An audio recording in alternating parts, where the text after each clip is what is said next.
If you are managing both puts and calls across multiple positions, sooner or later, everything needs a different decision at the same time. Today, I'll show you how I handle that across 4 positions, some in the money, some not, while still building my share count and generating income. And VIG is a little different from the others because of the dividend, so I'll save that one for last. These are my expiring May 15th trades. I'll start with gold.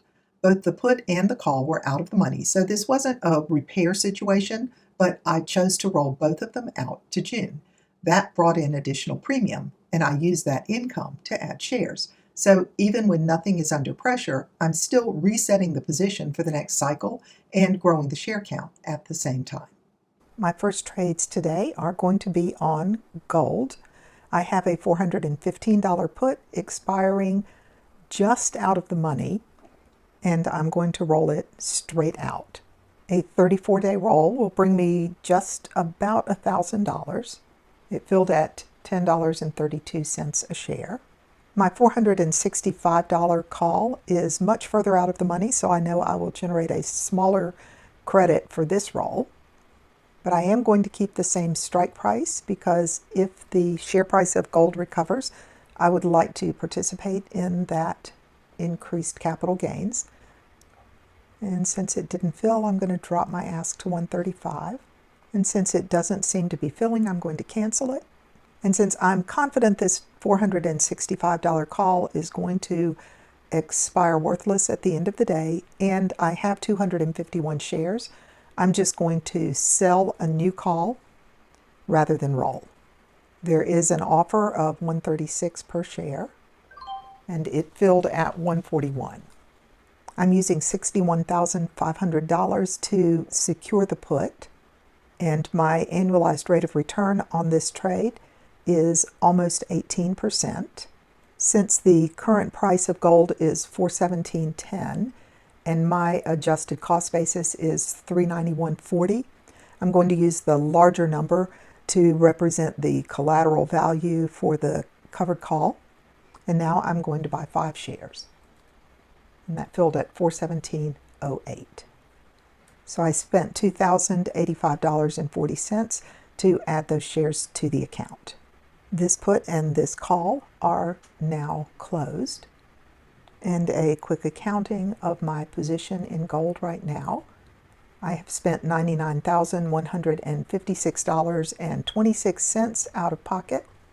I have 256 shares. My effective out-of-pocket cost is $387.32. The net liquidity of the position is $105,570.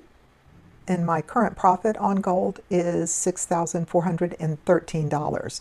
Some of which is realized gain from the options premium and some of which is unrealized capital gains on shares.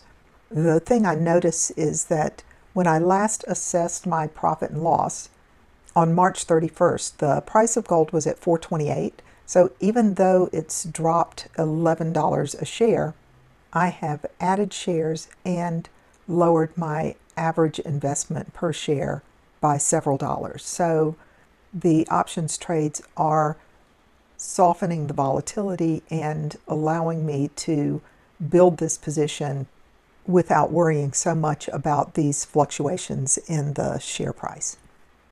QQQ and SPY needed more attention. With QQQ, my covered call was in the money, so I rolled it out to June and up to a higher strike, and I did that for a net credit.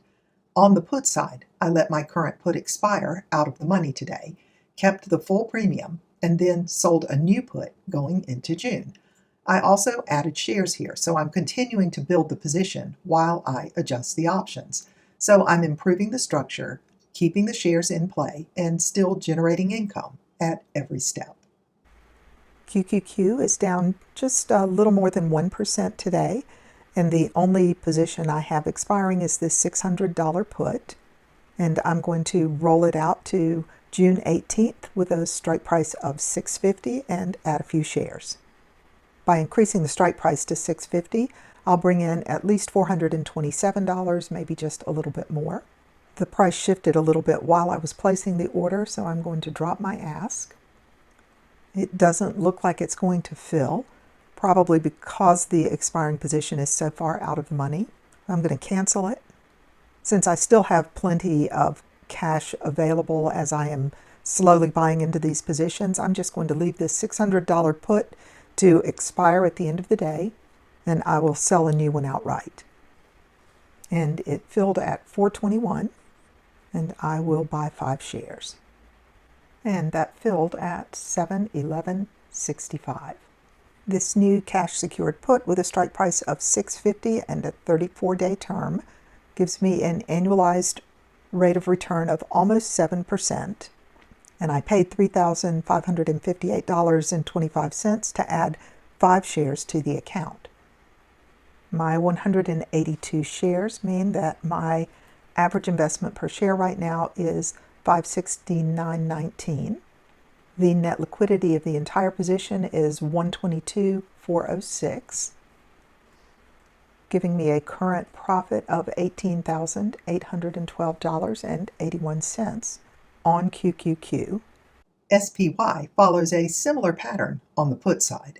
I let my current put expire out of the money, kept the full premium, and then sold a new one at the $700 strike going into June. I also added a few shares here, so I'm continuing to build the position while I reset the options. This one didn't need as much adjustment. I'm just letting the trade complete and putting the next one on. With SPY, the only thing I have expiring today is this $670 put, which I expect to expire worthless at the end of the day.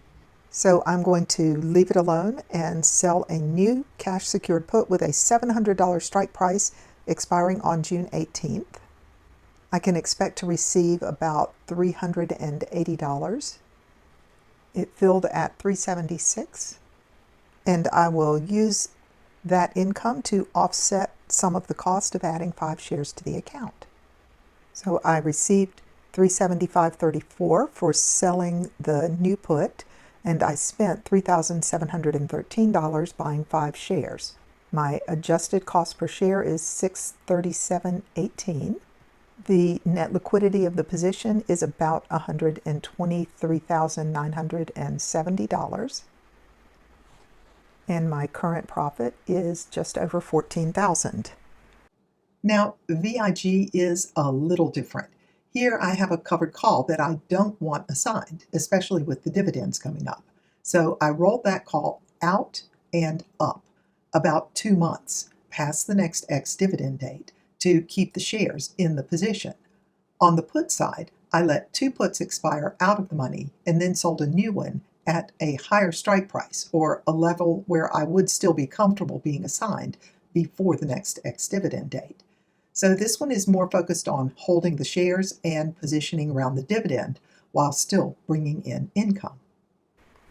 Now let's take a look at VIG. I have several positions expiring today. I fully expect these 2 puts to expire out of the money. The current share price is almost $230, and these are at $200 and $205. But I am concerned about this $230 call. It is right at the money and very likely to be assigned at the end of the day. I know the next ex-dividend date will be at the end of June, and I would really like to capture this $83 or $84 dividend. If I roll the position out to June 18th, I can expect a net credit of about $320, but I would really like to roll it up to $235 to make it less likely that the shares will be called away from me. If I roll it up to $235 expiring in June, I can probably receive between $75 and $100 for the roll, with a potential $500 of capital gains. But I will still probably miss this ex-dividend date. So I'm looking out to July. Rolling to July seems like the best choice. I can roll up $500 past the dividend date and generate about $180 to $200 in premium. All right, so I got $199 for the roll. I'm going to sell a $230 put expiring in June and make a note to myself that I actually hope to be assigned to buy these shares. And that one filled at $3.15. And since I just brought in more than $500, I'm going to use that to offset the cost of adding 15 shares to the account. So the covered call roll closed this position that was expiring today and avoided assignment of those shares. And I brought in about $500 of premium and bought 15 shares. My total expense now is $103,141. I have 488 shares for an adjusted cost per share of $211.35. The net liquidity of the entire position is $110,728. And if I subtract my total expense from the net liquidity, I can see that my current profit is about $7,600.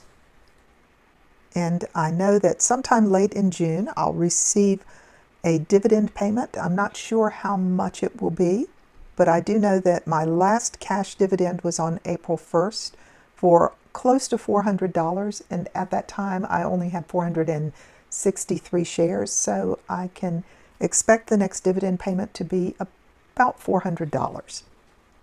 At the portfolio level, I still have a large portion in cash, and that cash is working for me. It's earning interest, securing my puts, and it's ready to be deployed if I see an opportunity. The account is now around $1,050,000, so I'm up $50,000 in less than 2 months. I'm building positions, generating income, and keeping flexibility at the same time. I'm demonstrating in a Thinkorswim paper money account. Although these trades do reflect the types of trades that I make in my own IRA. But there are a couple of things that I need to do manually here that happen for me automatically in my real retirement account. One is I keep my cash, my free cash, in a mutual fund, SWVXX, that pays a dividend at the end of every month. But the paper money account does not allow me to invest in mutual funds. So I need to add those dividends manually. The other thing is the dividends for VIG. On the dividend pay date, I also add those manually. Since I opened this account on March 25th, I received a cash dividend payment from VIG of $384.20, and then the SWVXX dividend was $438 paid the next day, April 1st. And on May 1st, there was another dividend added to this balance that came from the free cash that was invested in SWVXX. And that was $1,735.35. So coming up, there will be cash coming in at the end of May or the very 1st of June that I will add from the SWVXX dividend. And there will be a VIG dividend in June that will also get added here. So you can see that since Wednesday, March 25th, when I had $601,000 in the account, my cash balance has decreased, but the net liquidity of these positions has all increased. And the overall account value has also increased from $1 million to $1,050,000. Overall, my goal is to keep about half the account value as an invested cash equivalent and using it to secure puts, and then keeping the rest of the account invested in these positions so that it can grow with capital gains, and I can also sell covered calls. So that's where things stand. I still have just under $600,000 cash. $498,000 is being used to secure puts, and the rest of it is building my share count and growing my capital gains. So each position is different, but the goal is the same. Reset the trades, keep the shares working, and continue generating income as I build the portfolio. These are simple, repeatable trades that respond to the market and keep the portfolio growing.